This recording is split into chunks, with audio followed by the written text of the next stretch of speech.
Thank you for joining the Silent So Loud podcast. This is the first podcast of the year 2024. We have made it to 2024. Today we're going to talk about a few short topics. We're going to talk about some college football, some of the bowl games, the title game that we have coming up this Monday night, Michigan versus Washington. We're going to talk a little wrestling, talk about The Rock and what's on the horizon for that, and we're going to talk some NFL playoffs. But right now we're going to call our buddy Antonio, and he's going to join us today. So let's just get him right on the phone.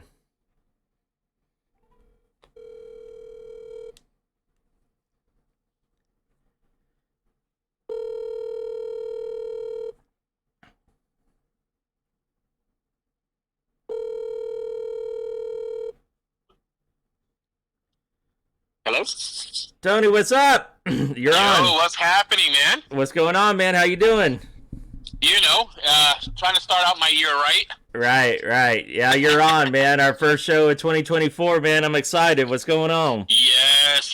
Big year, big things happening. Right. I can feel it. It's been a while since we talked. I had a few people asking me. They're like, y'all talk college football and you haven't been back on, so we got a lot to talk about. Yeah, we owe everybody that. Right. Yeah, we took some time off, but just so much going on. I don't know. So much going on. I think everybody was kind of covering what we would cover, but we're down to the nitty gritty now. So let's start off right off the bat. Let's talk about some bowl games. Talk about the title game. What were your thoughts? Any bowl games stand out to you? Being a USF fan, of course, the South Florida Bulls just whooping up on Syracuse was a very surprising score there, 45-0. That really kicked off the bowl season for me. That coach, man, you talk about a turnaround. I mean, last season, what was it? One game they won, I think? Yes. One game, and then they get a bowl game, and then they just literally annihilate their opponent. It wasn't even a game. Oh, my gosh. I mean, it was beautiful if you're a USF fan. Beautiful for us here in Tampa, but, man, that wasn't even a football game. They just destroyed them from start to finish. Oh, absolutely. Yeah. Absolutely. And also, one that stands out to me, too, is the Liberty and Oregon game. Yes. The people that were fighting for Liberty to get a better bowl game based on their record, this and that, and they just got totally demolished by Oregon. Yeah. I actually, I already told you about it. We went to the Relia Quest Bowl, formerly known as the Outback Bowl. I was a little frustrated that Daniels didn't play, the Heisman winner, but I expected it after he won. I'm like, he's leaning towards he probably won't play, and then, of course, he didn't play. But I tell you what, that was a great football game. That was it was one of those back and forth, nobody really up, the whole game, just 7-point leads, just all the way till the end. Just a really well balanced football game. It was just a great game to go to. This is no defense whatsoever. It was great. No defense, barely any running game. Nobody really could get the ball running. But some great throws. Kind of like a Pro Bowl game, like Arena Bowl. Yes. And this is I think our 6th one that we've been to in a row now. So we just kind of, me and my son got a tradition of going. They call it football in paradise, man, because the weather is just so, it starts at noon and it's beautiful. It's not cold. It's not hot. It's just a fun game to go to. So. Oh yeah. And then I got home in time for the Alabama game. So what are your thoughts there? I know I called Alabama all the way before we even played college football this year. I said Alabama all the way. I was short. Oh man. And let me tell you what, I mean, that last call is what got me. I really think that, running the ball, up the middle like that, I just don't get it. I really don't get it. I didn't get it. My first reaction was, what kind of play calling was that? But then today, I rewatched the play and, slowed it down. And if you rewatch the play, it probably would have worked, but it was a bad snap. And Jalen Milroe, he was supposed to cut left, right, on that play. And I don't know if it was because of, they've had those issues with the center, with some bad snaps. So I don't know if it was kind of like a busted play, with that. if he made that split decision that he couldn't commit left. But Right. the play was designed for him to cut left, and then he cut up the middle. But if you rewatch it and slow it down, you can see that the DE on Michigan, like he commits over. So if he would have, if it would have been a good snap, and he would have went left, maybe he would have made it in. I mean, it would have been close. It would have been. It's hard to say, but I'm like you. Like it wasn't. My first reaction was that was not the play they called, but that really doesn't add up. But they did call that play. Yeah. Which I don't know. I mean, it's so hard to say. I mean, I know everybody was like, why didn't they just pass the ball? But I don't. They were right there. It just. I don't know. I mean, it's the first game I've really watched a lot of Michigan. Is their defense that good? Some people are throwing around the whole like speculation about knowing the plays and all that, which I think is just going to linger with Jim Harbaugh. It's just one of those things that's going to just stay with him. And I also believe that he's gone. I think he's going to the NFL. Oh, absolutely. There's like nine job openings coming up here on Monday. I'm sure he's going to get, he's going to want to go to one of those. So yeah, I'm hearing Chargers. I'm hearing that. Yeah, I'm hearing the Chargers, which, you never know. He could stay. I know he's had these rumors before, but I think because of what happened and all that, the way it's just going to kind of stick with him, I think he's just going to go to the NFL, and kind of like I'm out of here, so you can't really you can't look at me that much. Very similar to if we did way back in history with Pete Carroll. Remember Pete Carroll? Yes. With USC, and he's like, all right, I'm out of here. Like, you can't really look at you too much. I'm out of here. So I think that. And then I from going to the Rely Quest Bowl and then watching the Alabama game, I'm not gonna lie, I passed out during the Washington game. But did you really? Did I? Yeah, I fell asleep, man. I was like, I don't have it in me to do 3 straight out games, but I fell asleep. That was a great game. That was a great game. I really thought Texas was gonna pull it out there at the end. The way they were moving the ball, but man, that last defensive play was amazing. Yeah. I saw it the next day. I'm like, man, why'd I fall asleep? And but yeah. So what are your thoughts of whenever that game first started? And I caught the first bit of it, right? But what are your thoughts? I said before that game started, I was at my sister's house, and I told my brother-in-law, I said, whoever wins this game, I think they're gonna win it. Between I'm like Washington and Texas, I'm like, whoever wins this game, I'm going to put them over Michigan. And I know right now Washington's the underdogs, but I'll tell you why. I think that Michigan, when you watch that game, great defense, right? Solid defense, right? But I just think that offense of Washington, I know it's going to be an offense versus, defense game. But I think that Washington offense, man, I think that we have all been guilty of just doubting them all year. Yeah. And I'm not going to go against them. I think that they're going to win it. I mean, I had it where I thought it would be Washington versus Alabama, and Alabama would win, but a little biased. But I don't know. I think the Huskies, man, I think they pull it out. They have been pulling it out nonstop, and I think they do it again. Yeah, I'm rooting for them. I'm definitely going for Washington. If they can move the ball on that defense, I think I don't think Michigan will be able to keep up.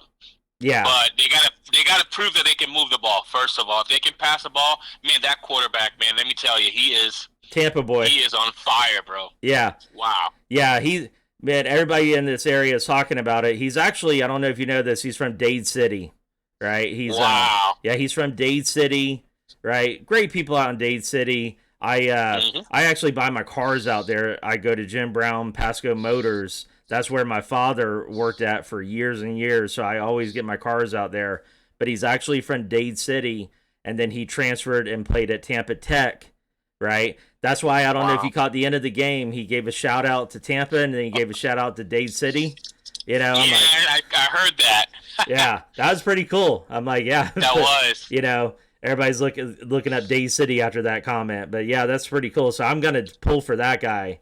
You know, Me too. I'm Yeah. like, and just like I said, all year those guys just, I think with the FSU talk, with them being undefeated, and we'll get into it, like what happened to them. Like everybody has an opinion on that. But I think with like FSU remaining undefeated, Michigan staying undefeated, right? I think that Washington was one of those teams that are just guilty by being overlooked, especially in our area. Living down here in the Southeast, I think that they're just that team that everybody just kind of said, oh yeah, they haven't lost a game yet, and then there was that argument, have they played anybody? Right? I tell you what, Texas is a darn good football team this year. They beat Alabama, and that's why I'm leaning them too. I'm like, they beat Texas in a huge game. Why does it stop here? And I think Michigan is a little bit of a choker. I know Harbaugh fans don't want to hear that, but I think that they choke a little bit, and I just think that Huskies just keep on rolling with it, man. I hope, at least. Oh yeah. So, and let's get into it. I'm rooting for them too. I'm hoping they pull it out, and it will be a cool story, cool ending. Yes. To the season. Cool ending to it. Just a cool season, man. We didn't even mention that wide receiver, man. Oh my God. Yeah, that dude is. I mean, he is NFL all day long. Like absolutely the speed of that offense is just ridiculous. They remind me. I'm going to show my age. They remind me of back in like the Dan Marino days when he had those fast wide receivers, and and you really just couldn't do anything. These guys are just a fast-paced offense. So they are. And well, we already mentioned them. Let's talk about FSU. What are your thoughts on that before I start blasting what I think about what they did? And what are your thoughts? Well, I still say, and I still stick with the fact that the committee got it right on the top 4 teams that needed to make the college playoffs, first of all. Second of all those guys sitting out, I don't know how many there was, 20-something. I forgot how many players they had out. 23 set they out. Had 23 players sitting out. I think they knew they were going to lose that game against Georgia anyway. So I really have no sympathy for what happened to them. I mean, I think it's just really kind of pathetic. I mean, you have, 9 were going to the NFL. 14 went to the portal, which I want to get into that in a little bit. But, so you got 23 sitting out, right? But I think that it's just one of those, like, lame excuses. If you're an FSU fan, you say, oh, that game doesn't count. Why should we play? What is the point? We got robbed. But if you're not an FSU fan, what do you remember from this season from them? So they took an undefeated season and they go out like that. Right. Like, oh, you didn't beat me in the fight because I didn't try. It just seemed very elementary to me. Yeah. And the coach, I don't know what he told the team, right? But just kind of like, and then there's all that rumors that they're going to skip, the game and all that. Yeah. I mean, if you watched it on TV, you saw how, like, in the second quarter, you're starting to see empty seats, right? And people are paying their hard-earned money. Those are not, cheap tickets by no means. No. Right? And I just don't understand, like, where the pride and integrity was for them. I mean, why would you not at least prove, to the whole nation what you're talking about? About, how they kept saying, well, we deserve to be there. We got robbed. Alabama should not be there. But if you know neither team, if you're just a casual college football fan that watches the bowl games and the title game, right? You're seeing Alabama play Michigan, who's ranked number 1, and going to overtime and fighting all the way till the very last play, right? And then you watch FSU that just gets destroyed. Me and you are playing PlayStation, and I don't know where my remote control's at, right? One of those games. And you're going, why are these guys arguing that they belong in the playoffs? That's the way I see it, Yeah. I look at it like missed opportunity because you could have played your hearts out, right? Beat Georgia, and then if you do beat Georgia, what can guys like me and you say? Because we were arguing that they got it right. Okay. Mm-hmm. So you beat Georgia, who, one loss in a couple of years, right? So you beat Georgia. We would have to be silent and probably say that we're wrong if they beat Georgia. Yeah. You know what I mean? But instead, you did the old you can't prove it routine, which I don't think did them any favors at all. If you're an FSU fan, it did you a huge favor because they feel like they didn't lose the game because they didn't try and they didn't have their best players and all that stuff. But like I said, if you're not an FSU fan, what did you prove to anybody? You proved that you played Georgia, who played their game. And some people said, they accused Georgia of running up the scoreboard. I don't know how you don't do it in that situation. It's like telling Mayweather to learn how to unbox because the opponent is not there that day. Those guys, the Georgia Bulldogs showed up and did their part. Which you got to applaud, even if it was 90-3 or 100-3. You got to applaud them because they're keeping their, And I think with that FSU being undefeated, you have Georgia, who also had the argument, what about us in the top four? Like we lost one game. Yes, it was the SEC championship, but you're going to take us from one to out of it, right? So they had that whole argument going themselves, So I think you applaud Georgia, but you just look at FSU and just say, like, you might be heroes in your own world, but nobody's going to look back at the season and go, oh, that was a great FSU season. I think they're going to look back and go, that was just a terrible ending to that season. Just my take on it. Yeah, I can't argue with that, man. I feel the same way. That was just such a ugly way to go out after such a great season, Yeah, it's like, where's that, pride and just accountability and, integrity, I mean, maybe, I don't know, maybe the players were trying. Like I said, I know 23 were out, but if you saw that game, which I watched most of it, it was really hard to say that they were trying, It was horrible. Yeah. It was horrible. Yeah. So, just, not a way to go, which gets me to my point about bowl games. And I know we've dove into this before. The whole playoff system is going to change everything next year. Yeah. I heard some people even saying, maybe get rid of bowl games and just do the playoffs, which I don't think that's the answer. But what are your takes? What do you think it would take to get these bowl games more players not wanting to opt out or players to take them a little bit serious, even if they're not in the playoff? What do you think it would take?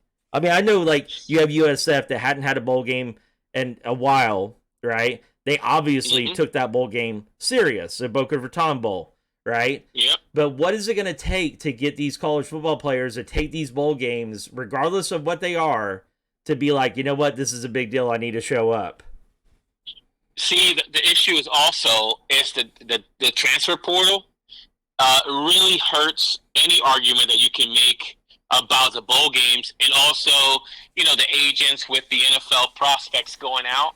It's just hard to really pinpoint what can fix this situation, because right now with the transfer portal, there is no rule that will keep a player, a player in the college for longer than a year. Well, so, one idea I had is, what if you did not allow that transfer portal until after the bowl games? Yes. My thing is, it should be a 2-year rule. If you commit to a college, you should be in that college for at least 2 years before you are able to opt out. I mean, it just doesn't make any sense to be able to jump from college to college every year. Right. So make the transfer portal. I'm not going to argue do away with the transfer portal, because they're not going to. But if they could shift it till after the bowl games, that would change. Because then you're trying to show what you are in that bowl game for the transfer portal if you don't have anything going on yet, right? And another thing, this is really going hardcore old school, but part of me was like, what if they told the player, look, part of your scholarship is showing up to the bowl game, right? Like, we gave you free education, I know when you make millions, thousands, it becomes smaller, right? But we've given you free education. Part of that commitment to your scholarship is playing your bowl game. And if you don't play the bowl game, right, and you haven't been transferred and you just decide to opt out, we kind of want that money back. You know, like you kind of didn't fulfill your end of the deal. You know, I know they'll never do anything like that, but it's kind of like a thought, you know, that would give you a little bit of incentive to play. Like, hey, oh yeah, they have paid for my 3 years, 4 years of going to this, you know, nice university that costs, you know, the average person a lot of money. Yeah. So, oh, you know, I'm going to be held accountable for that money if I don't show up to that bowl game. You know, could be a little incentive to say, you know what, let me go out like a, you know, blaze of glory and let me play. You know, like I don't want to be on the hook for $100,000 or no. whatever it is. You know, I mean, no, I agree with that. I mean, once you sign that commitment to that college, that's part of the commitment. You know. Yeah, and I know, like once you're, you know, like Daniels, you know, you won the Heisman, your eyeballs are on the NFL. And, you know, I know I'm also overlooking the fact that the next guy gets to show, you know, I think one thing I was guilty of ignoring, and I realized this at the ReliaQuest Bowl, is that these bowl games really help that coach next season. You know, like, I've lost my Heisman superstar quarterback. Let me get a preview of this guy. I know it's only one game, but let me get a preview of this guy before I head into next season. You know, which the LSU quarterback, I don't know if you saw it, but, you know, kind of rusty in the beginning and then got really comfortable after a couple of series. Yeah. You know, so I do think that I'm overlooking that it helps the coaches, you know, kind of like, okay, remember how he played in that bowl game, you know, because once you win the Heisman and whatever, they know, okay, that guy's gone. You know, that's why being a college football coach is so demanding, because you don't get to sit on a Tom Brady for 15 years. You know what I mean? Yep. You were constantly getting a new player in the positions. You know? Yeah. Which also, speaking of coaches, what do you think about Nick Saban? Do you think, there's people talking about he's getting up there? Do you think, we talked earlier, I think my take is I think he likes this Jalen Milroe. I think he sticks around with him. I mean, he's a sophomore. I think he sticks around with him, and then after that, he may be like, "All right, I'm calling it." You know? Yeah, I don't think he'll stick around much past that either. Right. He's coming back. I think I'm pretty sure he'll be back next season. And like you said, I think he'll see this class kind of take their course, and then he'll end up retiring after that. I think Milroe's grown on him. I think, you know, if you study Alabama, the beginning of the year, he was playing, you know, bounce around quarterbacks. I'm not going to commit to anybody. And I think these plays that, you know, like the play with Auburn, just, you know, the progress that guy made after being benched, I think he's grown on Nick Saban. So I think Nick Saban's like probably got that fire still going. So probably next season, maybe the year after, and then after that, I wouldn't be shocked if you see Saban just kind of like, I mean, how old is he now? I mean, is he? Oh my gosh, I don't even know. He's somewhere in his 70s. Yeah. So, which, you know, is a great age to go out. You know, I think Belichick. What do you think? You think he's going out too? I don't think he's retiring. I think he's leaving New England. Right. I don't know where he'll land. I'll have to see what the openings are, but I think he's definitely gone after this season from the Patriots. Right. And Robert Kraft, I think he, you know, he's a little up there in age too. He might want to think about everything that you lose when you lose Bill Belichick. You're not just losing a head coach. You know, you're losing a GM. You're losing his family that helps the team. You know what I mean? Like he'll have to. It's going to be interesting to see what they do. You know, it's not like the Buck situation where we just fire a coach and, you know, the GM says, let's find another guy. It's not that situation in New England. Nope. So, let's shift gears here and talk about the NFL. What are you thinking? You want to talk Bucks first, or you want to talk playoffs? let's do Bucks first. Let's do Buccaneers first. All right. I'm interested to see what you think about this scenario. Okay. If the Bucks lose on Sunday, They lose. is it the end of the coaching career of Bowles in Tampa Bay? If they lose, I would say I don't think it's a guarantee he's gone, but I wouldn't be a shock if he's gone. That's what I'll say. Yeah. I don't think it's a given that he's gone. You know? I don't know. What is your take? I think if he loses this game, I think he's gone. I don't know. I just have this feeling from some things that I've been reading and looking into. Is almost like they're looking for a reason to get rid of him. And I think losing on Sunday and missing out on the playoffs when they could have clinched it last week and then clinched it again this week, I think that would give them enough of a here we go. We need a new look on the coaching side. But if he wins and we do end up going to the playoffs, even if it's a one and done, I think they will stick around. He'll stick around for another year with the team. I just don't know. I don't know how I feel about the game on Sunday. Well, I know Baker's going to play, but he's hurt. He is. And to me, it's like that game looks so winnable that's what scares me. You know? Right. I had a weird feeling, which we didn't podcast before it, but I had a weird feeling that what happened with that Saints game, I felt like that was going to happen. You know? Yeah. Where it was kind of like, all right, we can win the division today. We can rest against Carolina. The playoffs are set. We're the 4 seed. You know? And I'm like, the Saints have always just given us a hard time. Always. You know? Always. It's like the Saints could be on their third-string quarterback with a fired head coach and just give us a hard time. You know? Yeah. And they always play dirty. You know, that play on Baker was a late hit. Oh, yeah. You know, it was a late hit on Baker. You know, which he's tough. You know, there's no doubting his toughness this year. And they already announced he will play. He's a go. But you know he's not 100%. No. You know? And it's just a shame because we could have won that Saints game, had that rest, you know, playing that. Yeah. Which it's looking like it's pretty much a guarantee we're probably going to play Philly. You know? Mm-hmm. I'm thinking that we're going to play Philly. And you never know with Philly just losing. Who they just lose to? Arizona. Yeah, right? They're looking pretty bad right now. That was one of my Super Bowl picks right there. Yeah, I picked Philly all the way for the NFC. I wasn't even looking at anybody else. You know, but I mean,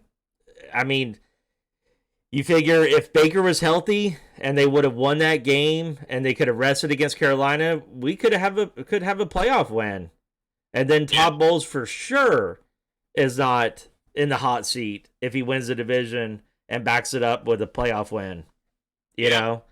But I'm with you. I'm with you. If they do lose, you know, and we don't get the division, you know, right now it could go Atlanta, Saints, or Bucks, you know, which is crazy. That is crazy. We're headed into the last game, and it could be one of them. You know, it's like nobody wants it. You know, nobody wants to win this division. You know, right? It's crazy. That's how I felt the offense was doing Sunday, where I'm like, I don't know what we're doing. It's like we're holding back. You know, it's like let's just put this thing away so the Carolina game is meaningless. You know, because now, you know, hopefully they do beat Carolina. They should beat Carolina, but you're going into the playoffs beat up and not rested, you know?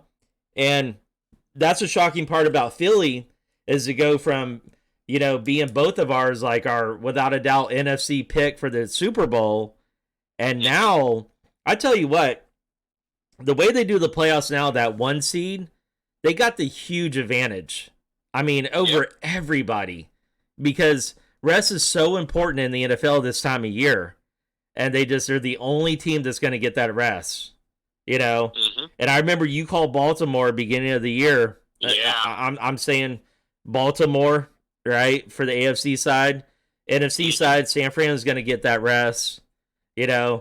So who are you picking on the NFC side? Are you going to go San Fran, or what are you thinking? See, I'm going to stick with the Eagles. I don't know. I just have a feeling that once they get into the playoffs, they might just kick it into gear. Right. And we might see that Eagles team that made that run to the Super Bowl last year. But I'm torn because I think no doubt the Niners are the best team in the NFC. What's holding you back on them? Like the quarterback? Yeah, I just feel like there's something about Purdy that people are overlooking as far as how good is this kid? You know what I mean? I'll say it. I think he's an average quarterback on a really great team. Yeah, that's exactly what I was getting at. I don't think he's as good as people make him seem. Right. It'd be hard to look bad on that team. Yeah. you know what I mean? And these guys, they're experts. Purdy got picked last, and everybody talks about that. I mean, you got to go. There was a reason for that, which I know. Yeah. I know Tom Brady got picked at the end too, and proved everybody wrong, and lived with that chip on his shoulder for 2 decades. But I just think Purdy's just. I'm not saying he's a bad quarterback. Before San Fran fans get all mad, yeah, I don't think he's a bad quarterback. I just don't think he's a great quarterback. I think he's a very average, bending towards slightly good as far as like decision making, smart, but the arm strength, the talent, I don't know. I don't really see it, but that team is just unreal, And no, that is a good team. And I tell you what, whenever San Fran and Ravens were playing recently, I'm like, this could be our Super Bowl preview. Right here, and Ravens look strong, man. I think you called it. You got it right. Yeah, I think they are looking amazing. That is probably the team. I don't see. But let me tell you something though. I am catching a little bit of a Flacco fever though. I ain't gonna lie to you. Oh yeah, yeah. That's been a great story, man. Flacco. It's funny. I'm actually rooting for him. Flacco called the Jets when Aaron went down. Did you know that? He called the Jets, and they kind of said thanks, but no thanks. We're good. So, when he played that Jet game, I'm like, this guy is going to prove a point tonight. They're like, yeah, Joe Flacco gave him a call. He was ready to go, when Rodgers went down. And the Jets just, no, we got this. We're good. We're fine. We don't need you, old man. All right? No. Yeah. Flacco, man, he is looking like in shape, Man, it's just looking sharp. In 5 games, he's thrown for 1,600 yards and 13 touchdowns, man. That is insane. That is unreal. Insane, right? It's like, what is with these guys when they're like at the twilight of their career, these quarterbacks that are 40 years old and just destroying it? I'm like, wow, it's insane. That guy is just. So I am catching a little bit of a Flacco fever. So I'm kind of rooting for them in the playoffs, but I'm sticking with the Ravens to win it all this year. I don't think they're going to win this week. They're resting everybody. They're up against the Steelers. Oh, yeah. Now the Steelers. Let's talk about them for a second. Tomlin got his number 9 win, man. 17 seasons. 17 seasons without having a losing record. Remarkable. Unreal. Remarkable. Unreal. Yeah. I mean, I know some Steeler fans are like, oh, he's overrated and this and that. I'm like, man, they don't know. Think about the last time they got a dose of a losing year. You know what I mean? You have to go back 2 decades to give them a dose of a losing season, right? I mean, even when they had 16 games, he finished out 8-8. But he has never had a losing season. That is just unheard of for that. Yeah. And what do you think's going on with their quarterback situation there? You think that he's making the right call by sticking with Mr. Rudolph, absolutely. Yeah. Yeah. You have to stick with Rudolph right now. Yeah. Now, here's the tough situation to think about for Kenny Pickett, right? So you had the offensive coordinator that got fired, which is very rare for the Steelers to do that in the middle of the season. They don't They don't like to Yes. fire coaches, period. Right? I mean, you're talking about a franchise that has had, what, 3 head coaches, right? They don't like to fire coaches, but they No. fire Canada. Kenny Pickett comes out, has a game of his life. I mean, tears it up, right? And then next game, he gets injured. He's out. Then they go with Mr. Trubisky, right? Which, Yeah. okay, Trubisky historically doesn't turn the ball over, but he's just proven that he's not a starter in the NFL. Then they go with No. Trubisky.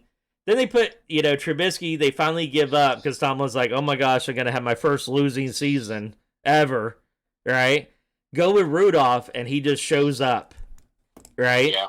I'm with you. I think you just got to stick with Rudolph. I know that there's some tension with Kenny Pickett. They're talking about like he's not happy, which I know. I don't know if you caught this clip, but they asked Kenny Pickett, "Do you think that you're learning from the sidelines?" And he's like, "Absolutely not." Like Yeah, I saw that. Yeah. So he's not happy to be on the sidelines, which, oh well, he's a competitor. I'd be more concerned if he was content being there, Mhm. But I think you got to stick with Mason Rudolph, He also said that he was told that if he was healthy, he's starting, which I don't see that happening. Yeah. Now, do you think the Steelers? You think they got a little bit in them to make a little bit Yes. of a playoff run? I do, man. It's hard to bet against the Steelers, and every year they always seem to pull something out. Yeah. Every year, Yeah. it just doesn't matter. And they that's- just always pull it out. And I give it to Mike Tomlin. I'm like, that's coaching, man. A coaching that for a is. guy to just dig in the trenches and figure it out. And what about the Miami Buffalo game? That's going to be a big one. Oh, that's going to be a good game. I like Buffalo. I think Buffalo's going to win that game. Right now, Buffalo is hot. They are clicking in all cylinders right now. I think Miami's reeling a little bit, and I don't know. Yeah. There's something about the Dolphins right now that it's just not that offense. It's just not clicking. It's not working. It's simmering down. And you're right. Buffalo got hot when it matters. Yes. Like, now's when you want to be hot. I think we all knew that. That was going to happen with Buffalo. I was not worried when they were 6-6. I'm like, yeah, but that team is still one of the best teams in the AFC. Absolutely, yeah. Which they could be against the Ravens, if you Yes. they could be, Now the NFC side, what do you think? Are you thinking San Fran, or you thinking Philly has that chance to pull it out? You think the Cowboys are going to just? I think Philly is going to get it together for the playoffs. I think that first game of the playoffs is going to be that eye-opening. Here we go again. This is the Philly of old.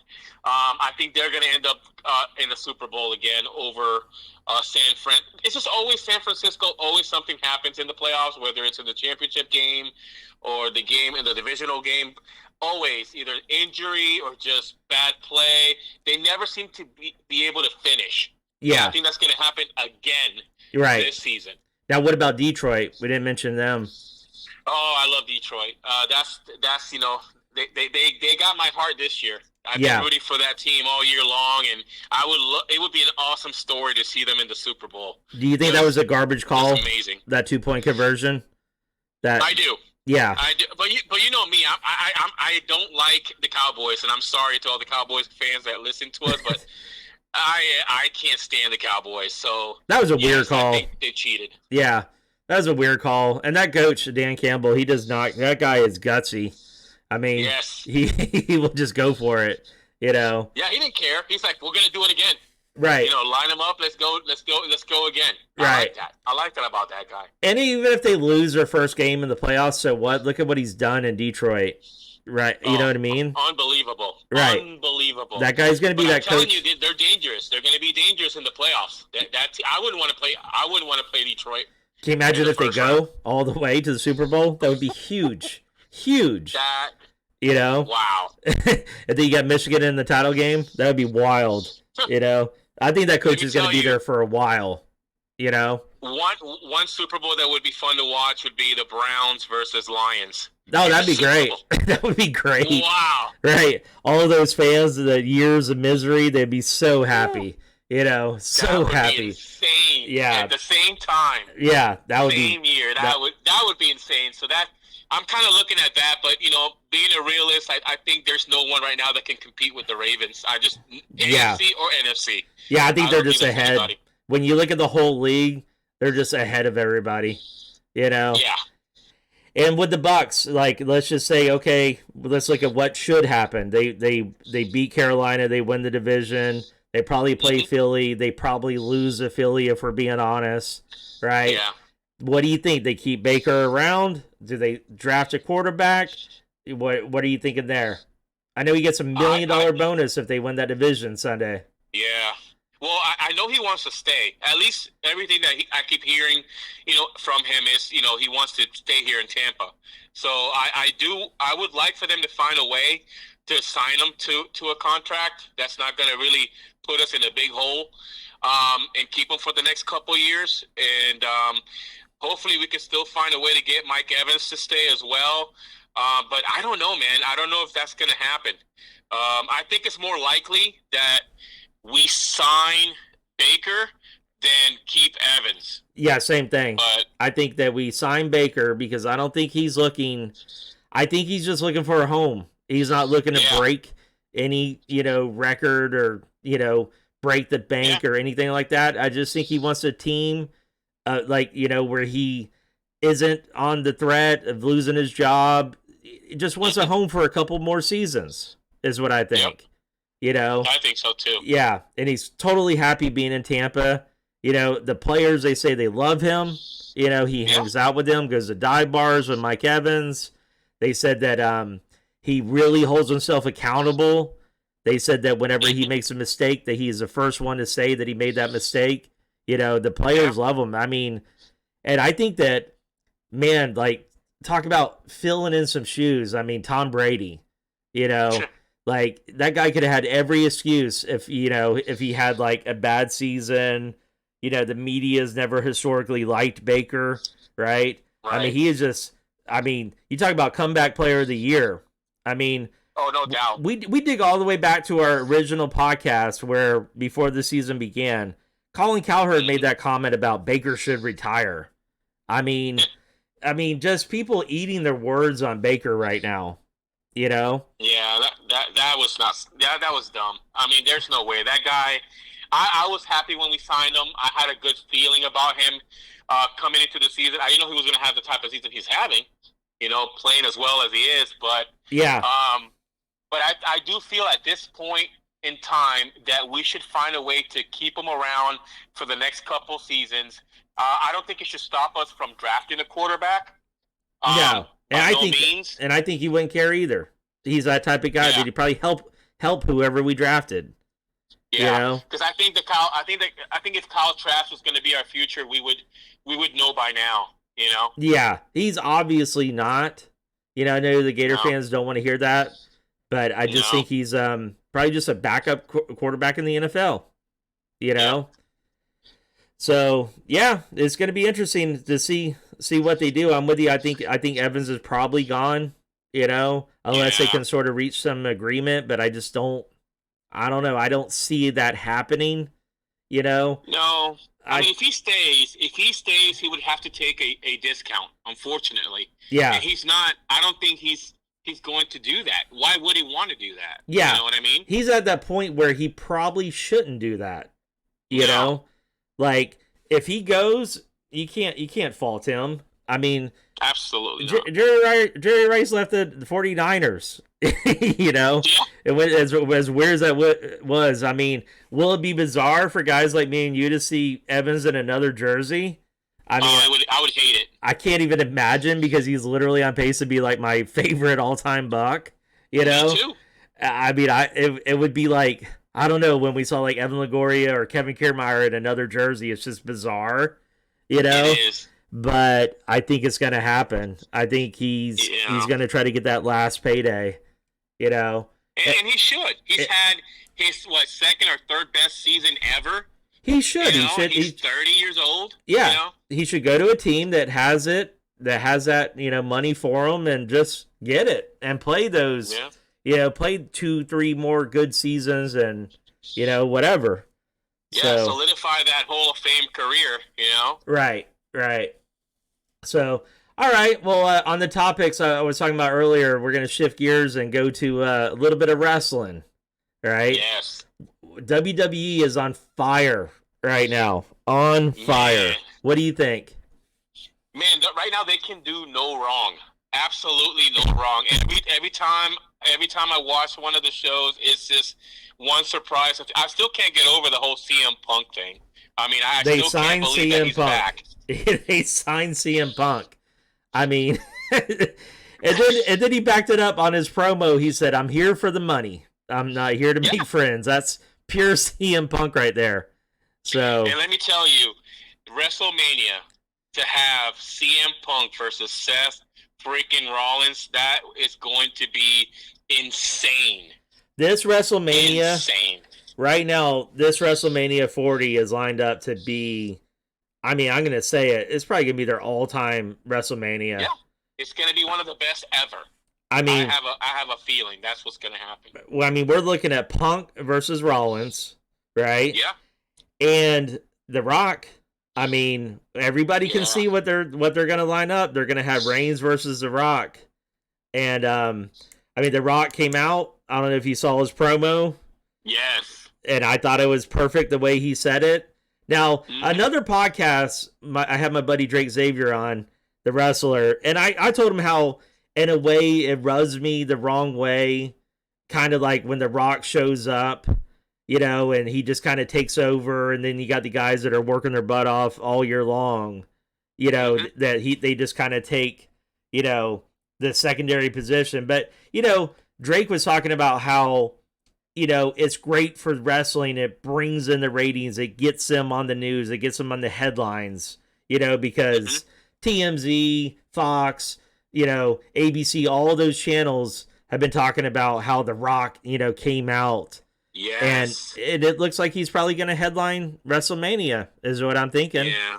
You know? See, and here's the thing, like, I don't know, like, when I heard his promo on Monday, I had kind of mixed feelings a little bit. Yeah. Because I do like the whole Cody Rhodes storyline that they started last year, and how he didn't win at WrestleMania, and now he's trying to climb, you know, all the way back to WrestleMania this year and finally finish his story. Yeah. I was kind of digging that.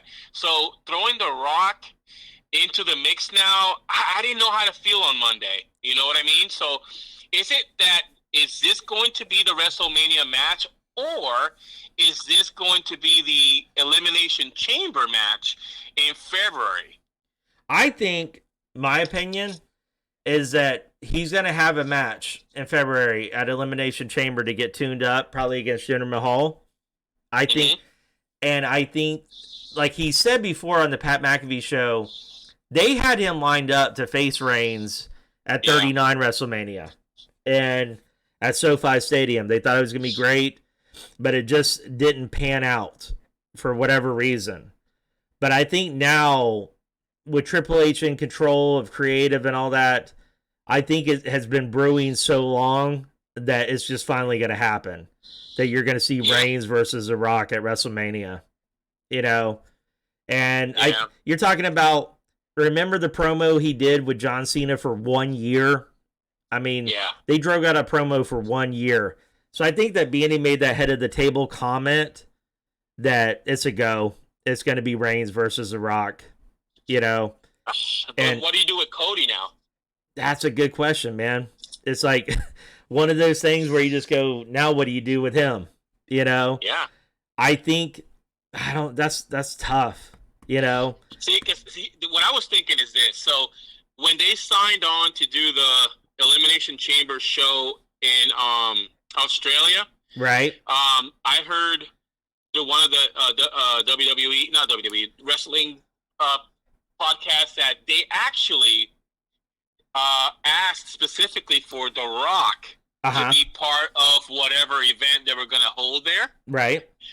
So I was thinking when I saw the promo on Monday night, the first thing that I thought of was, well, maybe this is not going to be the WrestleMania match. This is more of a, all right, Australia's going to get their guy, Yeah. that they wanted to see there, and after that, something will happen with The Rock, and he can't, you know what I mean? Like, Yeah. they'll put a storyline together where he cannot, fight Roman Reigns at WrestleMania. I don't know. I just don't know what you do with Cody now. How could you put The Rock into the WrestleMania match, and then do you make it a triple threat match? What do you do? I don't know. I think with Cody, he just kind of takes a step back. I mean, I know last year it was huge, but I don't know. I think you just go 1-on-1, Rock and Reigns. But that's a very good question. What do you do with Cody after that? Yeah, I don't know how to feel about that, man. I just don't know how to feel. I was, like I said, I was already thinking, man, you got your two main events for day 1 and day 2 with Seth and Punk, and then you have Cody and Reigns. And, I mean, those are huge, huge, huge matches. And then now you throw The Rock into it, and it's like, I guess the reason why I'm sour is because you don't know how long The Rock is going to be around. Right. Where with Cody, he's going to be around for forever, for a while now. So I was wondering that too. Is The Rock just teasing? Yeah. Is he? I know he likes to play. So did he just mention head of the table? Then I thought too. I'm just throwing this out there. Part of me thought, what if The Rock aligns himself with Reigns and just kind of takes a back seat, and it's Reigns versus Cody? Like maybe The Rock just wants to be in the spotlight without being in the spotlight. Like does he help be act like he's going to be the head of the table, act like he's coming after Reigns, but then he just kind of sides with Reigns, and he's at WrestleMania but not really headlining WrestleMania. Are they pulling that angle? He's done that before where he's just there. Boy, what if you put Roman versus Rock at WrestleMania, and then just to have The Rock lose the title on Monday to Cody? I just don't think that has the same excitement. Right. Right. I don't know. I just don't. I don't know. I'm looking at it more as a negative, I guess, and a positive. A positive, you could put him at Elimination Chamber against Roman. And I think too negative if you put him at WrestleMania. I don't know. And I think too that Reigns has had that belt so long. Yeah. Right? He's had this title for so long.